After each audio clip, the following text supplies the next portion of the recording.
tidak semua anak dengan gangguan spektrum autisme itu perlu obat. Dan autisme sendiri itu bukan suatu penyakit. Jadi bila anak tersebut memiliki orang tua atau memiliki saudara kandung yang juga penyandang autisme, maka ia memiliki risiko yang lebih tinggi untuk mengalami autisme ya. Terapi itu juga bukan magic bullet ya. Terapi itu juga bukan ya udah pokoknya anak saya udah saya daftarin terapi, sudah pokoknya anak saya harus jadi normal gitu. Tidak begitu ya. Jadi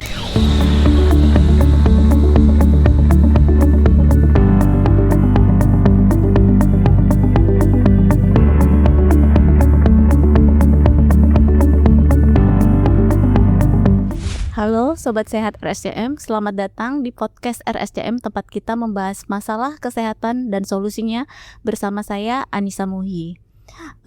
Pernahkah Anda menemukan atau mungkin Anda memiliki seorang anak yang memiliki keterlambatan bicara, atau dia saat diajak bicara dia kurang kontak? Ya, kemudian adakah gerakan repetitif yang mereka tunjukkan yang berbeda dibandingkan anak-anak yang seusianya? Mungkin gejala-gejala tersebut perlu kita waspadai ya, atau kita cari tahu apakah merupakan suatu gangguan ataukah hanya berupa suatu penyakit yang memerlukan intervensi secara dini. Hari ini kita akan membahas topik penting mengenai deteksi dini autism. Kapan orang tua harus waspada? Bersama kita sudah hadir seorang dokter spesialis anak, Dr. Amanda Subadi, spesialis anak, subspesialis neurokonsultan, Master of Medicine, Clinical Neurophysiology. Halo Dr. Amanda. halo Dokter Anissa. Selamat siang dokter. Sehat dokter? Alhamdulillah sehat. Ya, dokter, terima kasih ya sudah mau hadir di podcast RSCM kita untuk membagikan mungkin ilmu kepada Sobat Sehat RSCM, Dok. Terima kasih atas undangannya. Senang bisa bertemu kembali dengan Sobat Sehat di sini. Ya, dokter. Dok, tadi kan saya sudah nyampaikan nih beberapa mungkin sebagai seorang dokter neuro anak ya dok ya. Kita sering mendapat keluhan dari orang tua keterlambatan bicara mungkin, atau ada mungkin ada perilaku anak yang berbeda dari teman-temannya. Nah, sebagai seorang neuro anak nih dok, seberapa banyak sih dokter menemukan kasus-kasus seperti keterlambatan perkembangan tersebut dok? Ya, jadi saya kebetulan barusan menghitung ya. Jadi di antara pasien-pasien yang datang kepada saya tahun 2025 itu sekitar sepertiganya datang dengan keterlambatan bicara. Dan di antara mereka yang datang dengan keterlambatan bicara itu ternyata sekitar setengahnya itu ternyata mengalami gangguan spektrum autisme. Jadi cukup banyak ya. Kalau keterlambatan perkembangan sendiri mungkin ya lebih dari sepertiga ya, mungkin sekitar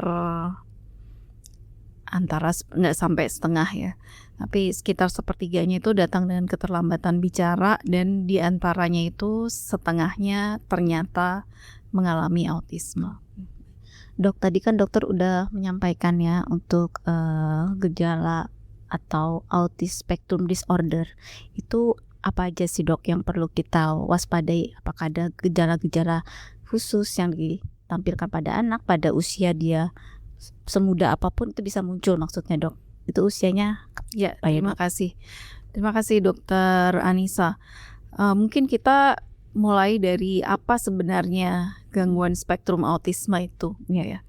Jadi gangguan spektrum autisme itu adalah suatu gangguan perkembangan yang ditandai dengan gangguan komunikasi dan interaksi sosial serta perilaku yang repetitif, yang stereotipik, dan minat yang terbatas. Jadi semua itu harus ada untuk seorang anak itu dikatakan gangguan spektrum autisme. Nah, biasanya yang menjadi keluhan pertama kali yang disadari oleh orang tua adalah dari gangguan komunikasinya. Ya. Nah, komunikasi ini ada komunikasi verbal yang menggunakan kata-kata, jadi bicara, dan komunikasi nonverbal yang tanpa menggunakan kata-kata, misalnya isyarat ya. Biasanya orang tua menyadari ada sesuatu yang berbeda dengan anaknya ketika anak lain sudah mulai dapat berbicara dan anaknya sendiri belum dapat atau belum lancar berbicara. Jadi biasanya anak dengan gangguan spektrum autisme itu datang pertama kali dengan keterlambatan bicara dan bahasa. Dok, untuk tanda-tandanya kan tadi dokter udah nyebutkan lebih karena gangguan bicaranya ya dok ya. Nah kalau untuk usianya nih dok, kita bisa mendeteksi kan biasanya kalau orang awam ya taunya umur 2 tahun bisa bicara. Nah kalau untuk autis ini apakah bisa dikenali lebih muda dari umur 2 tahun atau bagaimana dok? Ya, sebenarnya untuk kemampuan bicara dan bahasa sebelum usia 2 tahun kita sudah bisa mengamati beberapa milestone bicara bahasa ya. Iya. Misalnya usia 6 bulan seharusnya seorang anak sudah merespons bila dipanggil, sudah menoleh bila dipanggil namanya ya. Usia 1 tahun seharusnya seorang anak itu sudah bisa mengucapkan satu kata berarti dan memanggil orang tua atau orang-orang terdekatnya dengan sapaan yang spesifik. Contohnya misalnya memanggil ibunya dengan sapaan mama, maka anak tersebut sudah bisa mengatakan mama untuk memanggil ibunya. Jadi bukan semua benda dikatakan mama atau papa begitu, tapi mama memang untuk mamanya, atau apapun sebutan untuk ibu ya, misalnya sebutannya bubu ya bisa bubu hanya untuk ibunya, atau kalau misalnya bunda, ndanya untuk bundanya begitu. Atau kata berarti lain ya, mungkin orang terdekatnya kebetulan bukan ibunya, mungkin ayahnya ya bisa papa untuk ayahnya atau yah untuk ayahnya gitu. Jadi itu biasanya sudah dikuasai oleh seorang anak pada usia 1 tahun. Nah biasanya orang tua akan mulai menyadari bahwa anaknya terlambat bicara tuh sekitar usia-usia tersebut, sekitar usia 1 tahun. Kadang-kadang ada yang apabila di keluarganya ada yang terlambat bicara, biasanya gitu ya, oh ayahnya dulu juga agak telat bicara, kemudian orang tua menunggu gitu ya. Ya ada yang datang di usia 18 bulan, usia 2 tahun ketika anaknya belum kunjung berbicara atau kosakatanya masih sangat terbatas menjelang usia 2 tahun. Tapi memang puncak orang tua datang membawa anak dengan keluhan keterlambatan bicara bahasa adalah antara usia 1 sampai 2 tahun. 1 sampai 2 tahun ya dok ya. Baik dok. Dok kalau untuk penyebabnya sendiri dok, kan banyak nih mengatakan apakah karena gaya parenting mereka yang menyebabkan autis, apakah ada faktor genetik atau ada screen time yang seperti itu, bagaimana ya dok untuk penyebab autisme itu sendiri? Apa sih sebenarnya yang menyebabkan gangguan spektrum autisme itu? Jadi autisme ini sebenarnya adalah suatu kondisi yang multifaktorial. Mengapa disebut multifaktorial? Karena terjadinya autisme dan tanda dan gejala yang muncul itu dipengaruhi oleh faktor genetik, tetapi dipengaruhi juga oleh faktor lingkungan ya. Faktor genetik adalah apabila anak tersebut memiliki orang tua atau memiliki saudara kandung yang juga penyandang autisme, maka ia memiliki risiko yang lebih tinggi untuk mengalami autisme ya. Lebih tingginya bisa sampai belasan kali lipat gitu dibandingkan dengan populasi umum atau anak yang tidak memiliki riwayat keluarga. Bahkan sepupu pun, kalau seorang anak memiliki sepupu yang menyandang autisme, maka risiko anak tersebut untuk juga menyandang autisme sekitar 2 kali lipat dari populasi umum. Nah, faktor genetik ini didasari oleh kita belum tahu, belum ada satu gen yang bisa dituding sebagai penyebab tunggal autisme, tetapi di dalam otak yang diketahui dari beberapa penelitian adalah bahwa pada autisme itu terdapat perbedaan atau penyimpangan sinyal-sinyal beberapa zat kimia dalam otak, antara lain dopamin dan serotonin. Tapi masih berbagai teori yang berupaya menjelaskannya, tapi belum ada satu teori yang pasti gitu ya.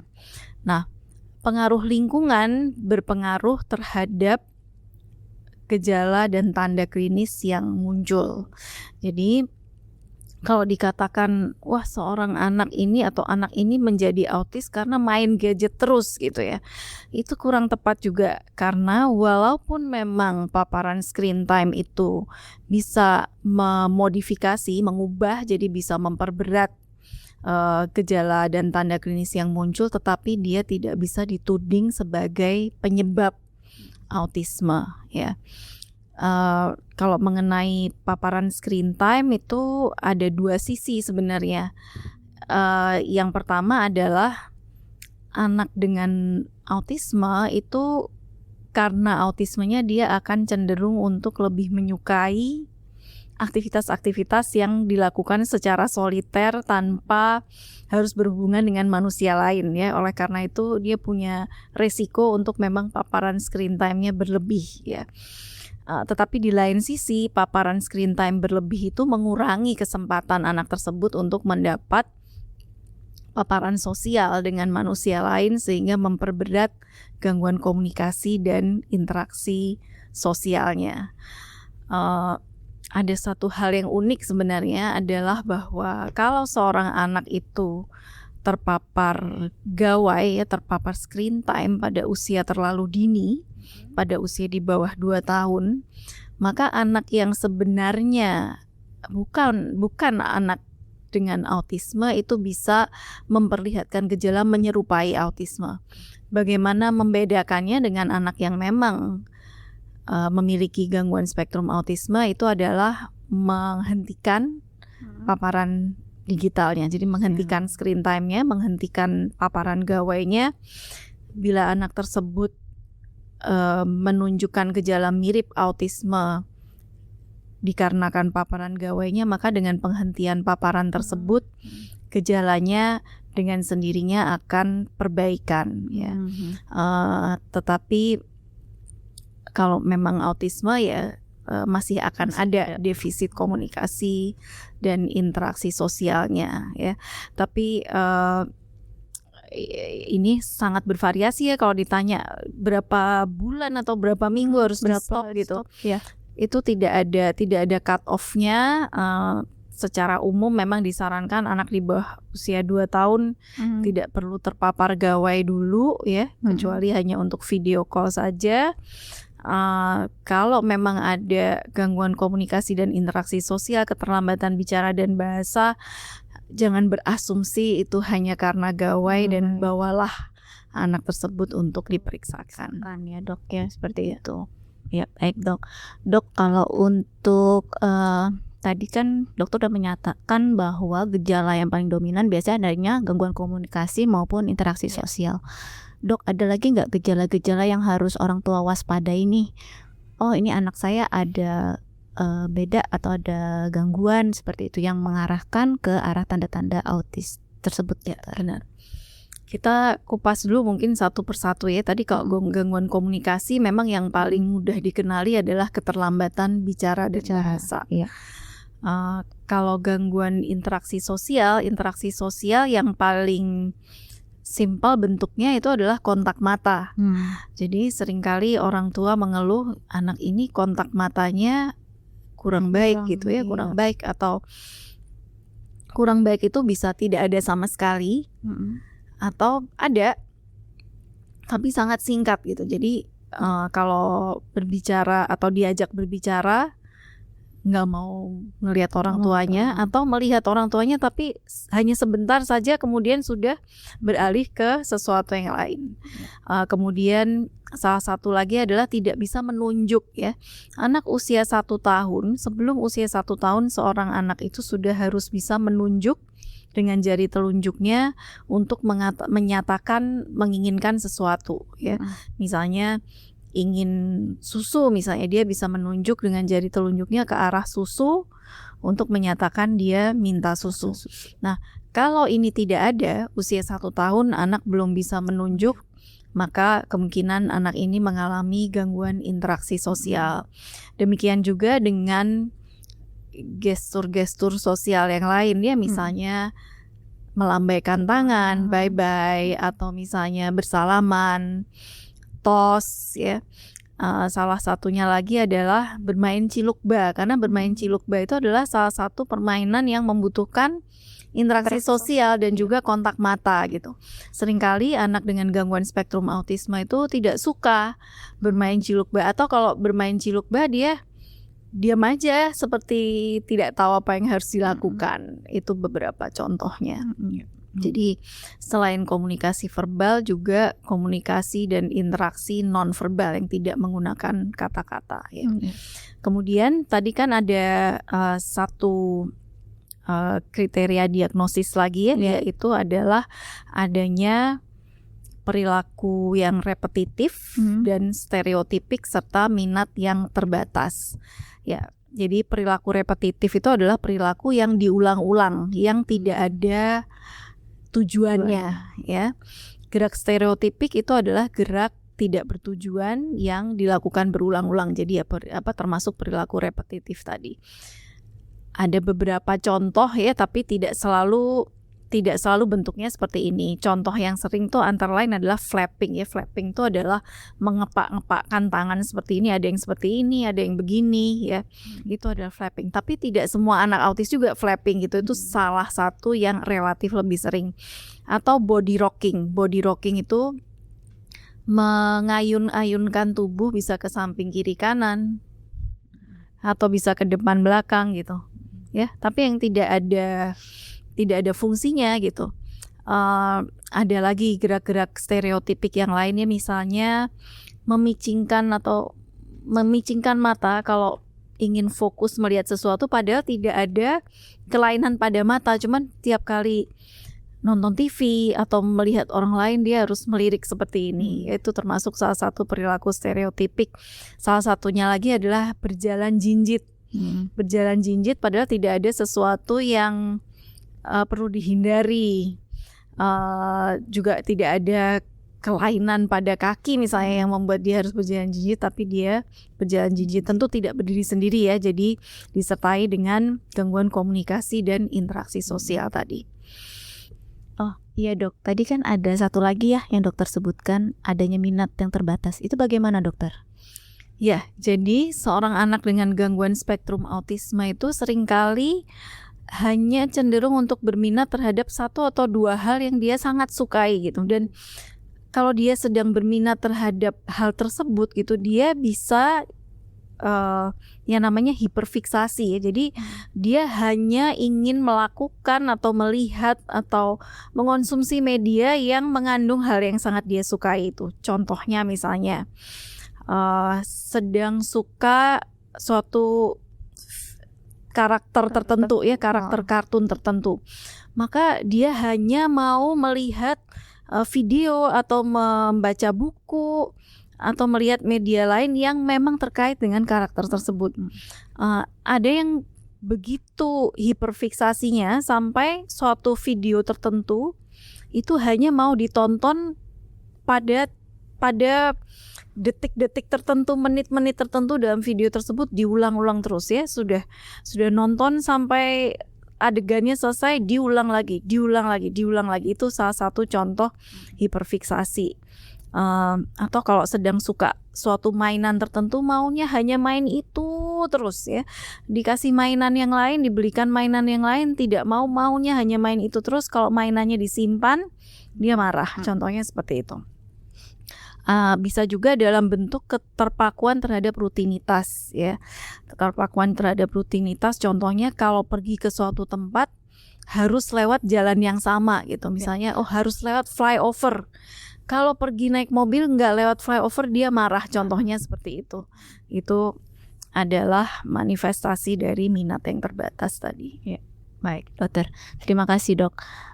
Tapi mungkin perlu di highlight ya untuk sobat sehat RSCM, tadi kan dokter Amanda udah menyampaikan gejala awal ya dok ya, tapi mungkin itu tidak bisa diasumsikan sendiri ya dok. Terkadang saya melihat penjelasan dokter, mendengar penjelasan dokter kok ada semua di diri saya seperti itu ya dok.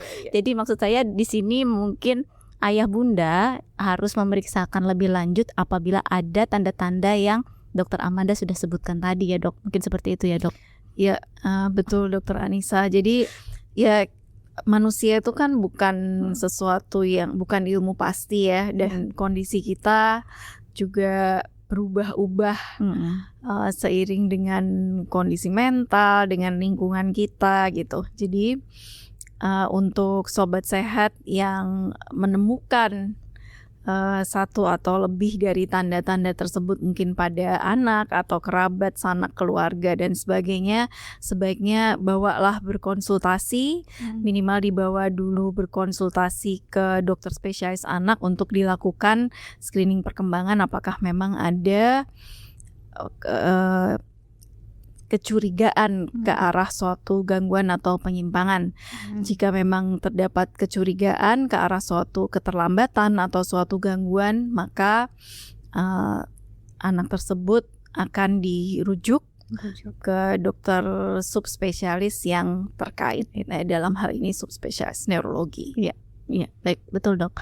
Dok, tadi kan udah dijelaskan tentang mengenai gejalanya. Kalau memang anak tersebut sudah terdiagnosis, oh dia autism spectrum disorder, bagaimana, apakah ada pengobatan, obat minum, atau adakah terapi yang diberikan pada anak tersebut dok?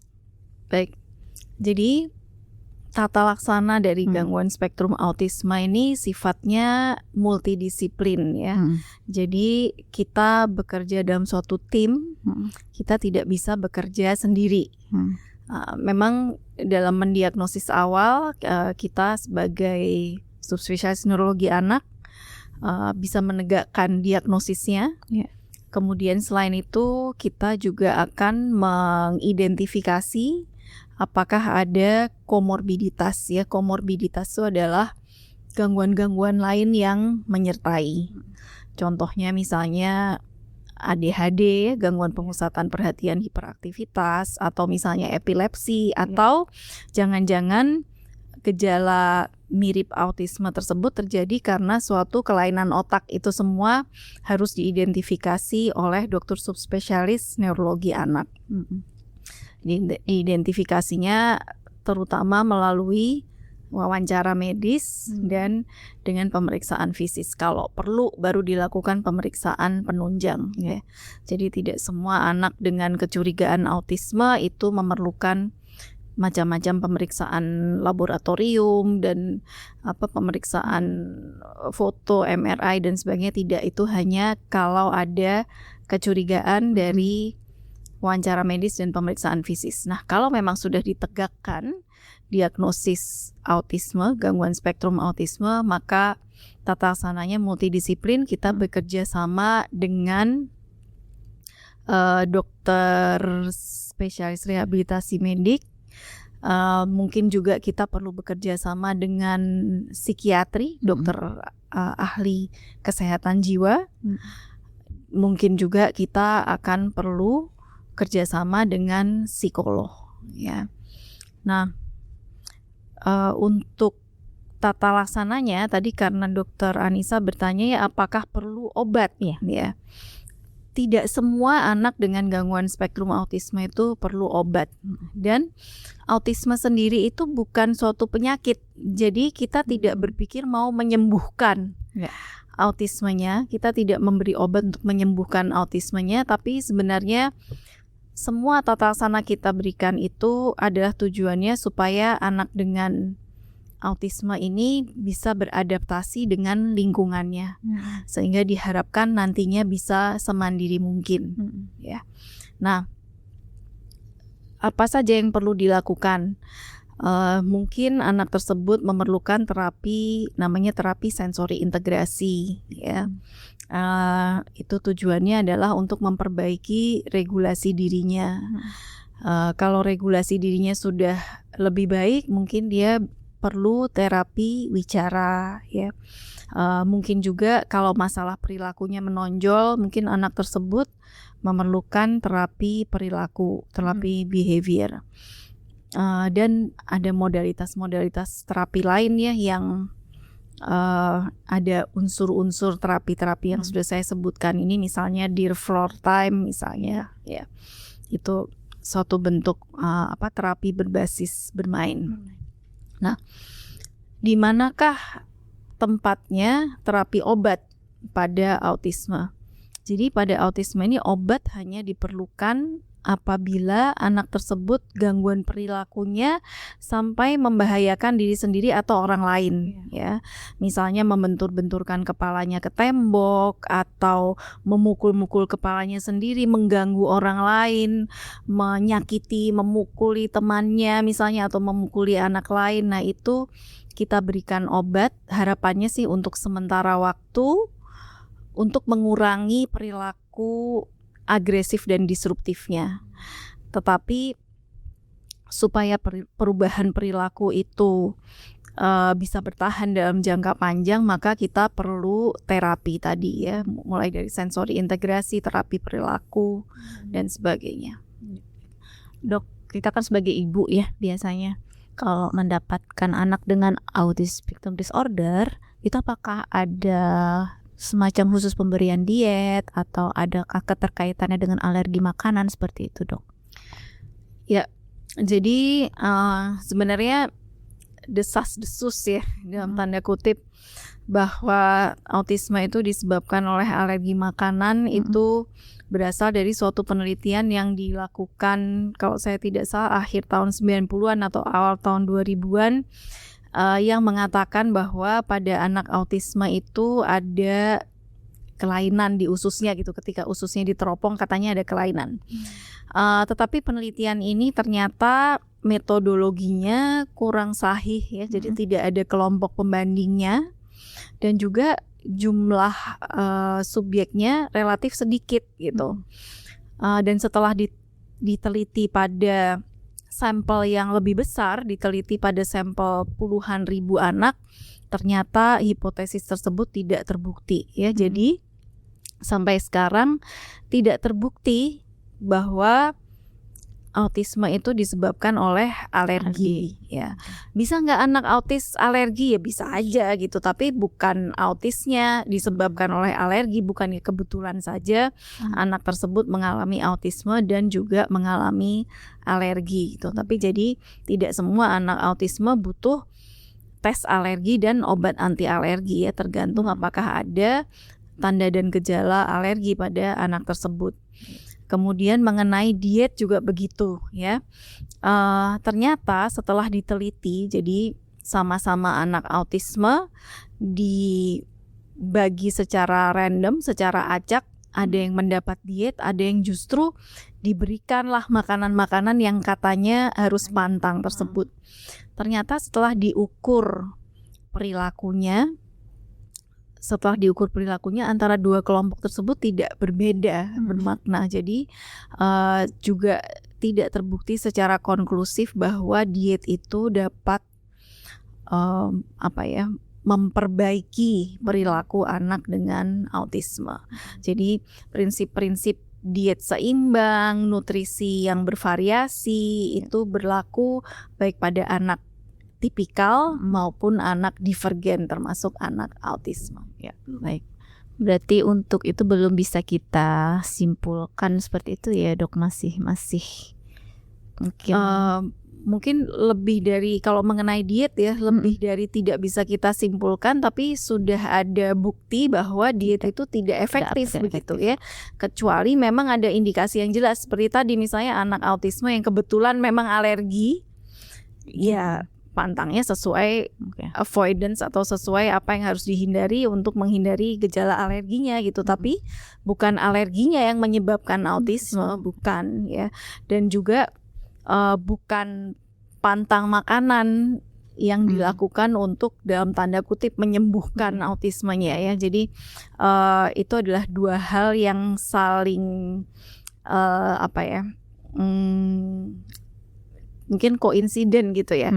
gitu. Jadi walaupun memang kalau seorang ya bukan hanya anak autis ya, anak manapun kalau ada sesuatu yang menyebabkan dia tidak nyaman gitu, gatal-gatal atau sakit perut karena sebab apapun ya, infeksi atau alergi ya tentu akan mempengaruhi perilakunya. Pada anak autisme juga begitu, tapi bukan alerginya yang menyebabkan dia jadi autis. Jadi diet itu bukan obat untuk autis.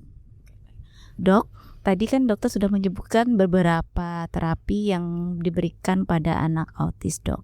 Nah, untuk sebagai orang tua, Dok, apa yang bisa kita lakukan? Karena kan kita 24 jam full mendampingi anak kita tersebut, Dok.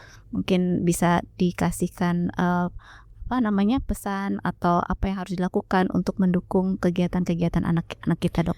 Iya, betul. Jadi terapi itu juga bukan magic bullet ya. Terapi itu juga bukan yaudah pokoknya anak saya udah saya daftarin terapi tiap hari ini jam sekian sampai jam sekian, seminggu sekali atau seminggu 2 kali atau 3 kali diantar ke tempat terapi, ditungguin sama pengasuhnya gitu, terus sudah pokoknya anak saya harus jadi normal gitu. Tidak begitu ya. Jadi hasil dari tatasan autisme itu sangat bergantung pada stimulasi di lingkungan keluarga juga ya. Karena benar ya, kita atau anak kita di tempat terapi mungkin seminggu hanya sejam, 2 jam, mungkin 3 jam totalnya, sisanya dia berada di rumah ya. Mungkin tidak selalu dengan orang tua ya, mungkin dengan orang tua, mungkin dari pengasuh, tapi jadi semuanya itu harus ikut menjalankan stimulasi yang kondusif untuk perkembangan anak ya. Jadi membatasi paparan screen time, kemudian mengajak bermain secara one on one ya, orang ketemu orang, jadi manusia ketemu manusia, bukan ketemu dengan gadget atau ketemu dengan televisi. Seringkali juga terapis itu akan memberikan home program ya, apa yang bisa dikerjakan di rumah. Nah, itu bisa dikerjakan oleh orang tua, bisa juga pengasuhnya yang dilatih ya. Sekarang sudah ada beberapa pelatihan orang tua, parent training yang dilakukan secara daring, secara online. Nah, itu bisa diikuti tentu dari sumber-sumber yang sahih ya, supaya orang tua mengetahui cara stimulasi dan cara menghadapi anak di rumah ya. Berarti memang ada beberapa program home based trainingnya juga ya, Dok. Betul. Untuk anak-anak tersebut ya, Dok. Dok, terkadang kan kita menemui stigma di masyarakat mengenai autis ini sedikit kurang baik ya, Dok. Mungkin dokter ada memberikan pesan kepada masyarakat bagaimana untuk stigma mendukung kondisi anak-anak dengan autis tersebut, Dok? Ya. Sayangnya di masyarakat kita istilah autis itu masih sering digunakan sebagai ejekan ya, sebagai olok-olok gitu. Kalau seseorang dinilai kurang sosial atau tidak suka keramaian, kemudian dicap autis gitu ya, dan itu dikatakan dengan konotasi buruk gitu. Tapi sebetulnya seperti saya katakan tadi ya, autisme itu bukan suatu penyakit, bukan juga penyakit menular gitu. Kamu jangan deket-deket sama dia autis, nanti kamu jadi autis. Tidak begitu juga. Tetapi hanya perbedaan dalam cara berfungsi dari otak kita, terutama dalam hal tadi ya, komunikasi dan interaksi sosial dan perilaku tadi. Maka tidak ada alasan sebenarnya kita untuk memberikan cap negatif terhadap seorang anak atau individu dengan autisme, karena itu juga bukan sesuatu yang terjadi karena salah mereka gitu ya, bukan karena mereka bermaksud untuk sombong atau untuk nyuekin kita gitu ya. Memang mereka begitulah adanya gitu. Jadi kita harus menerima mereka seperti ya, misalnya ada orang yang kulitnya sawo matang, ada orang yang kulitnya kuning langsat, putih ya. Ya udah, perbedaan aja, perbedaan seperti itu gitu. Cuman perbedaannya dalam hal preferensi atau cara berkomunikasi dan interaksi sosial. Jadi kita sebagai masyarakat memang perlu lebih inklusif. Jadi tidak tidak buru-buru ngecap atau menghakimi teman kita yang mungkin caranya bersosialisasi agak berbeda begitu, tapi ya kita menganggap itu sebagai ya perbedaan yang biasa saja gitu, selama dia tidak menyakiti atau membahayakan dirinya sendiri atau orang lain. Ya, makasih dokter. Dok, ini kita sudah memasuki yang terakhir ya dok. Mungkin dari seluruh ulasan yang dokter berikan tadi, dokter sudah paparkan panjang lebar. Adakah dok tips untuk para orang tua di rumah untuk mengenali tanda-tanda autis yang secara ringkas saja dok untuk? Jadi untuk mengenali tanda-tanda kecurigaan autisme pada usia dini, ya perhatikan apabila anak tidak mengoceh pada usia 6 bulan sama sekali, atau tidak ada kontak mata. Ya, kontak mata itu sebenarnya sudah bisa terbangun dari sekitar usia 3 bulan ya, pada saat bayi bisa tersenyum sosial, atau tidak bisa menunjuk pada usia 1 tahun, atau usia 6 bulan dipanggil namanya tidak berespons, atau usia 1 tahun belum ada kata berarti dan belum bisa memanggil orang terdekatnya dengan sapaan yang spesifik mama, papa, atau ibu, ayah. Maka bawalah anak bapak dan ibu berkonsultasi minimal ke dokter spesialis anak dulu untuk di screening, untuk kemudian bila memang ada kecurigaan suatu gangguan atau keterlambatan perkembangan untuk dirujuk ke disiplin ilmu yang sesuai. Dan bagi bapak dan ibu yang memiliki anak yang dicurigai atau sudah terdiagnosis mengalami keterlambatan atau gangguan perkembangan dan membutuhkan terapi, saya sangat menganjurkan agar terapi tersebut dilakukan dalam pemantauan dan pengawasan dokter. Jadi supaya terapinya bertujuan dan tidak hanya melanjutkan hal-hal yang sama terus. Baik, terima kasih dok ya untuk pemberian penjelasan, wawasan yang membuka wacana kita mengenai permasalahan salah satunya gangguan perkembangan ya, atau kita bisa sebut dengan autism spectrum disorder. Untuk sobat sehat RSCM, semoga episode ini bermanfaat dan sampai jumpa pada episode berikutnya. Sampai jumpa, terima kasih. Terima kasih dok. Terima kasih Dokter Anissa.